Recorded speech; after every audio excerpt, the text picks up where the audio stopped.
Magandang hapon mga minamahal kong mag-aaral ng Filipino 2. Sa araw na ito, ating tatalakayin ang tungkol sa mga bahagi ng malamasusing banghay.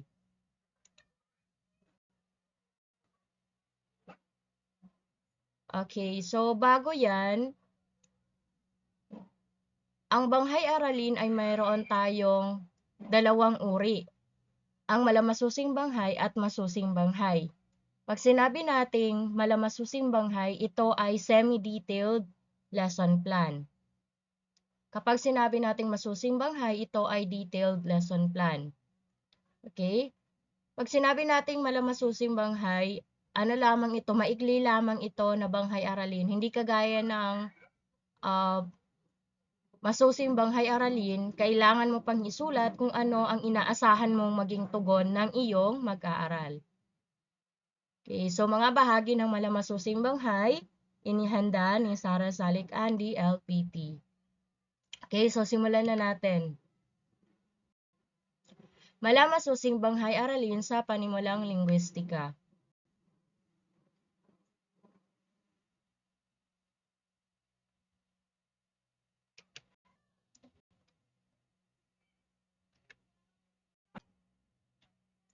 Okay, so ang malamasusing banghay na aking ipapakita sa inyo ay halimbawa lamang ito, subalit maaari nyo rin gamitin ito kung kayo ay gagawa ng malamasusing banghay. Maaari nyo itong maging guide kung kayo ay gagawa ng malamasusing banghay.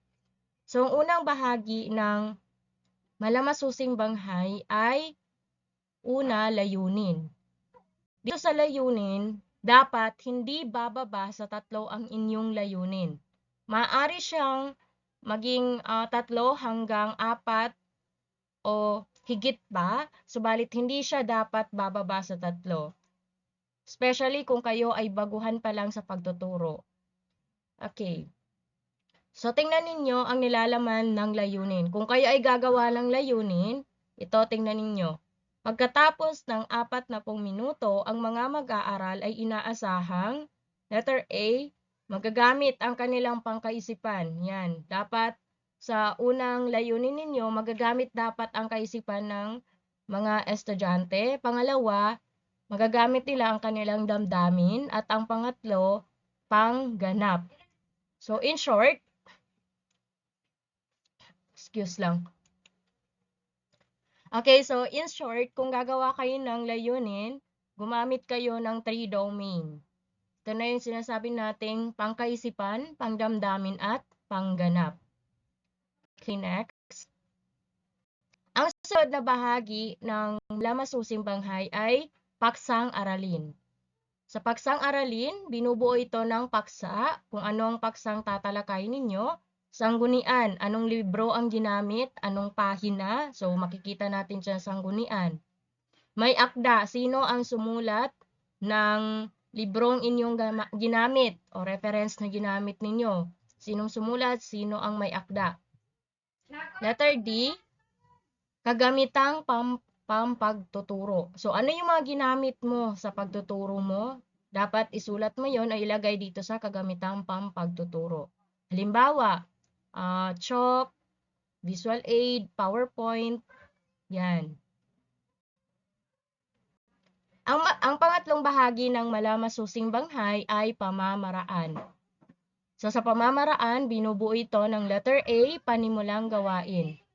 So sa panimulang gawain, mayroon tayong tinatawag na panalangin o binubuo ito ng panalangin. Pangalawa, pagbati, greetings.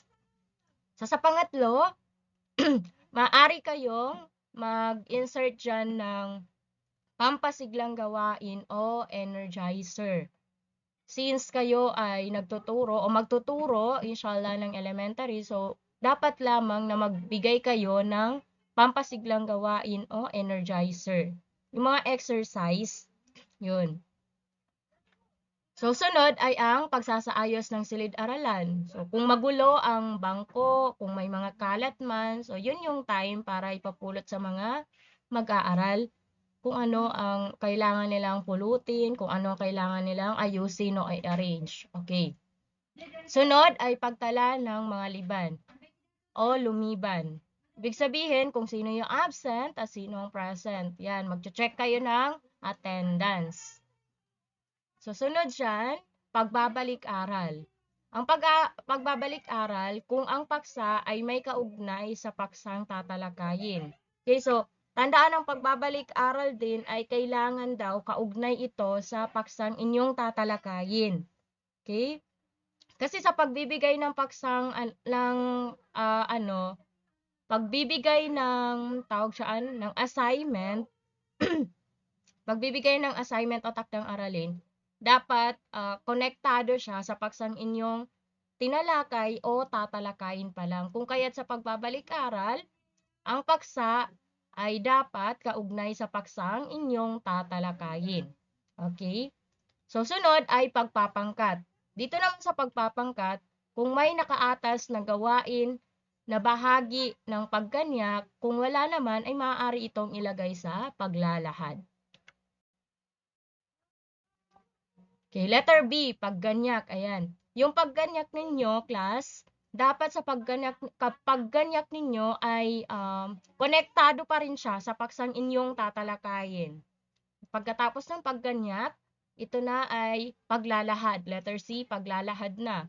Ilalahad ninyo dito ang inyong paksa. Halimbawa, kung ang paksa ninyo ay panitikan. Yan. So, ilalahad ninyo na ang inyong paksa ay panitikan.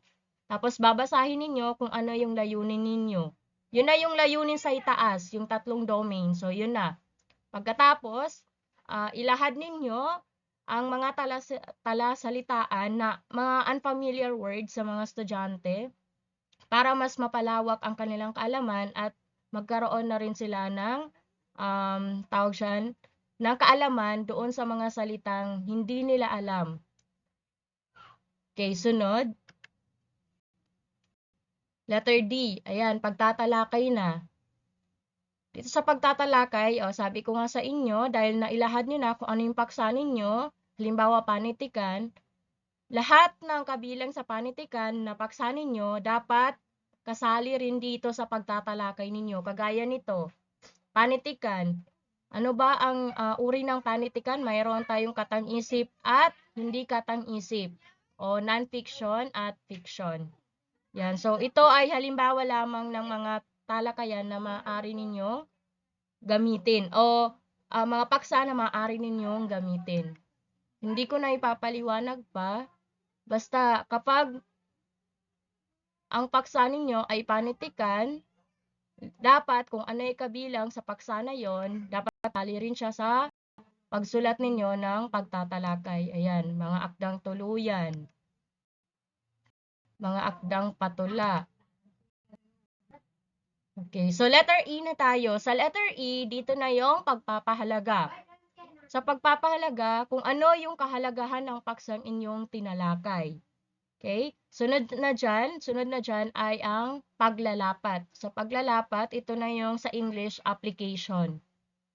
So, dito sa paglalapat, maaari kayong gumawa ng activity o pangkatang gawain. Sa English pa ay group discussion or grouping. Ayan. So, maaari kayong gumawa dito sa paglalapat ng group discussion o grouping. At kapag gagawa kayo ng mga activity o grouping, kailangan kayo ay mayroong rubrics na tinitingnan para maging fair sa inyong mga estudyante. Letter G, paglalagum o recap. So, alam naman natin ang recap. Kapag sinabi nating paglalagum o recap, muli ninyong babalikan ang inyong paksang tinalakay para nang sa ganon ay mas maintindihan ng mga estudyante kung ano ang inyong tinalakay. Okay? So, kung may mga tanong man ang estudyante, maaari niyong ipasok dito sa paglalagum o recap. Okay, sunod, pang-apat na bahagi ng malamasusing banghay ay evaluation o evaluation. So, dito, maaari kayong magbigay ng quiz, oral, etc. O sa kung ano yung gusto ninyo. Okay, ang panglimang bahagi o panghuling bahagi ng malamasusing banghay ay tinatawag nating takdang aralin.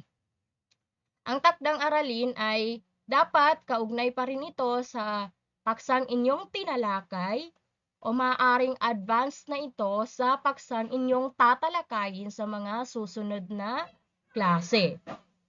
Okay, so nakuha. Hanggang dito lamang ang bahagi ng malamasusing banghay na mayroon tayo ay 5. Okay?